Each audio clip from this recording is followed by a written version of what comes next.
So how small can a watercolor palette get? Pretty small, actually.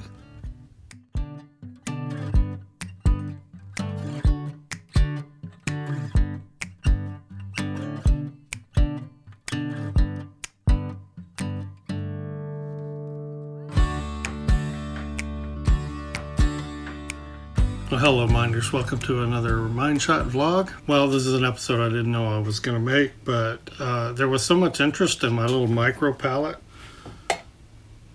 So tiny, so cute, that I thought it deserved an episode. So I think the part everyone was most interested in was the colors that I ended up choosing for this. Now, I had actually planned to use this one. I've had this sitting around in a drawer for about 2 years. And you can see, though, the difference in size.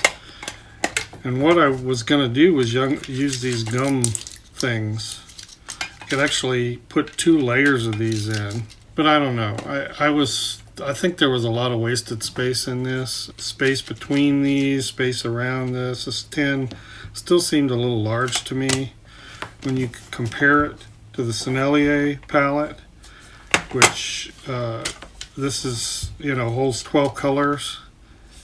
And this right now is the smallest palette that I have, the smallest functional palette. I could probably do better than this, and it's still pretty thick, if you look at it. If I'm going to make a little tin palette, I'm going to make something really small. So that's where this idea came from. I actually rescued this from the trash, and I was curious right away how many pans would fit in there. When I first started playing with it, I could only get 5 pans in there, and I had a little bit of corner of space left.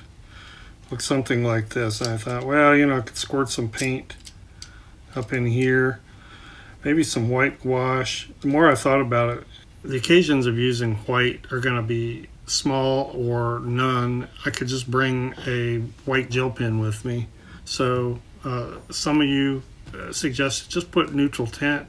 And I thought, yeah, I kind of like to have neutral tint in there, or a neutral color.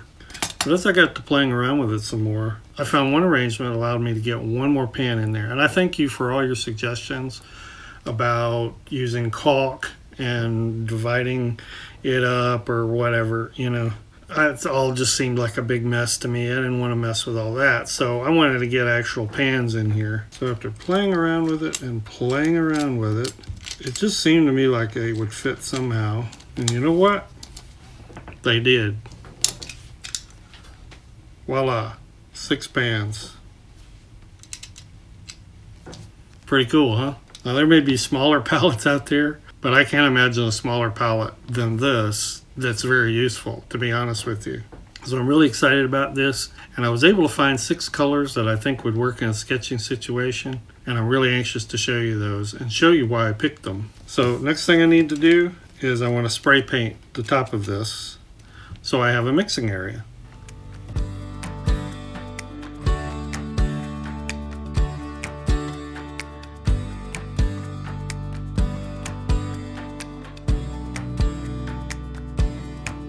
So let's get into the colors. And I decided what I wanted to do was to pick some colors that I'm less familiar with.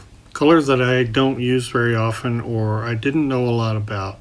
And I just wanted to try. I thought, hey, as long as we're doing this, let's make it fun. Let's make it interesting. Now, I thank everyone for your help in helping me think through these colors. You all gave such great suggestions. But I think you're going to see I went a little off the beaten path for some of the standard, more traditional colors that people would pick. But every suggestion really had me thinking. In addition to colors that I was less familiar with, I also wanted something that was deep, something sort of jewel tone across the board. I wanted to be able to mix a lot of deeps of various colors, but I think of jewel tones as deep, transparent, intense hues. One of the things that stands out about a lot of these colors is their tinting strength. So, without further ado, here are the choices. Now for the first color, I needed a blue. I had all but decided on cobalt blue because cobalt blues kind of sits astride that position of warm to a cool blue and kind of fills both roles. But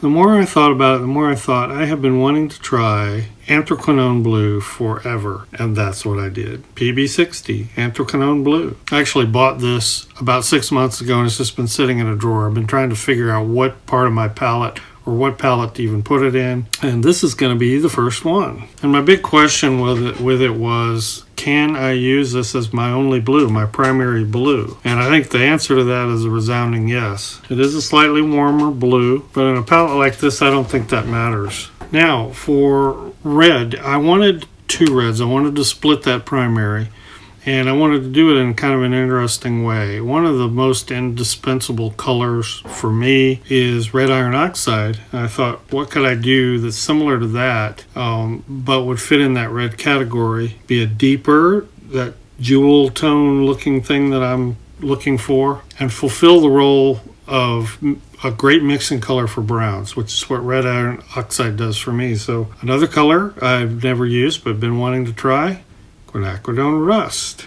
Very, very close to red iron oxide, perhaps just a little more orange. One of the reasons I like red iron oxide so much for mixing is all the browns that you can make. I don't use PBR pigments hardly ever.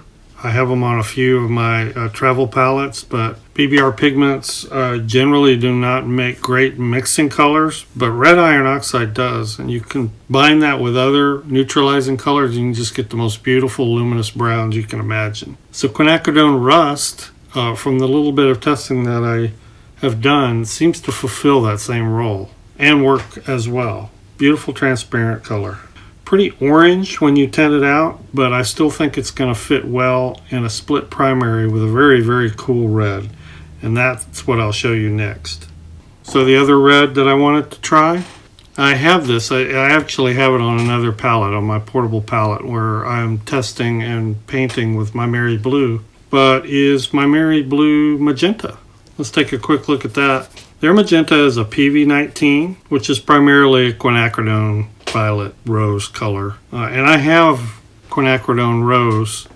I don't use it much. I use more quinacridone red than I do rose. When I have quinacridone red and violet on the same palette, I usually don't find the need for the rose. But rather than use my M-Gram PV19, my Mary Blue magenta was a great alternative. It's just a very clean, bright, and slightly cooler magenta than quinacridone rose from M-Gram. And I love it. It's just very rich. So not your traditional split primary, but close enough, okay, between quinacridone rust and my Mary Blue magenta. All right, so how about yellow? Well, again, I wanted to find a yellow that would fit in that deep sort of jewel tone category. Had great tinting strength so that when you tint it out, you basically can have a light yellow. And the only one I could think of, well, there might be other choices, but the only one I could think of was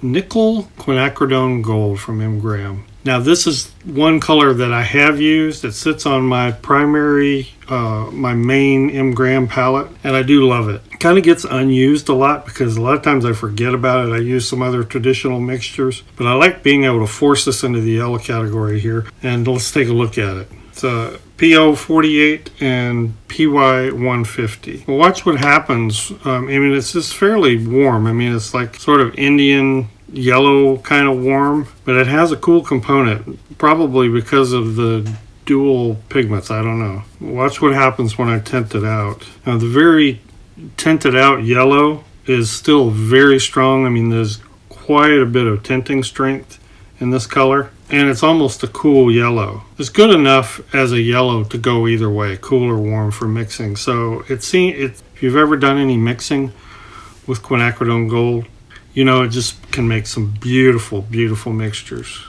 All right, so what about green? Well, there's a green that I've wanted to try. I actually have this green in a Daniel Smith Alvaro Castagnet, however you say his name, and that green is Viridian. Now, I took the Daniel Smith color out of the set and tried it. It was a little funky. I don't know if I got a bad tube or what. After doing a little research, I found that Daniel Smith's Viridian has this problem. I guess some other people have reported it, but it was very gluey and pasty and weak. So I didn't like it too much. I ended up going down to my local art store and getting the M-Gram version, which was just much better. Flowed better, higher pigmentation. So Viridian. Now, why Viridian? Viridian or PG18. Viridian is very close to a phthalo green blue shade, but without all the overpowering characteristics. Now, I like phthalo green blue shade. I like it a lot, but I thought it'd be neat to try on this sketching palette to have a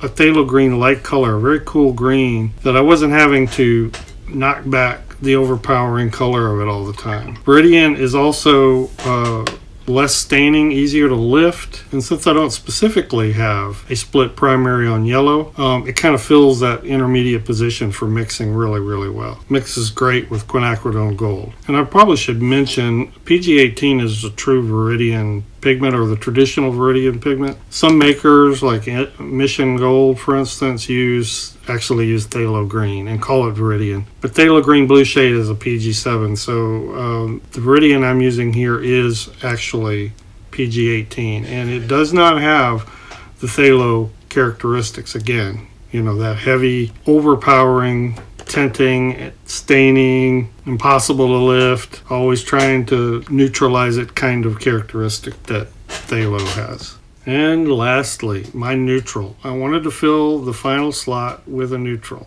That was suggested by several of you. And what I decided on, I could have pulled out neutral tint. I love M-Gram's neutral tint. It has a slight violet cast to it.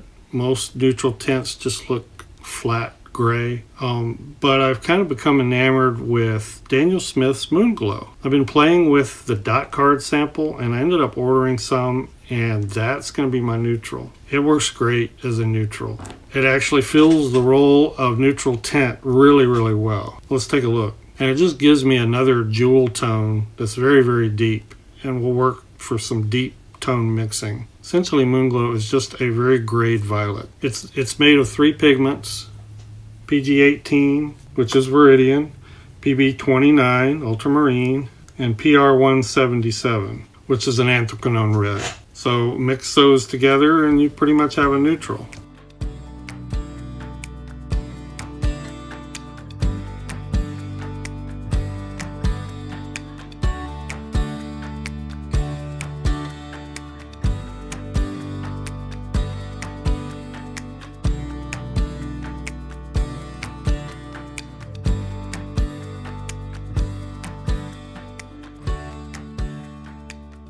Well, I hope those colors give you some ideas, and I am so excited about these colors. I know they're going to reside on some other palettes. I'm not going to just put them on this. I mean, the possibilities I think are really great for mixing. Thanks everyone for watching. The only thing left to do is fill that baby up.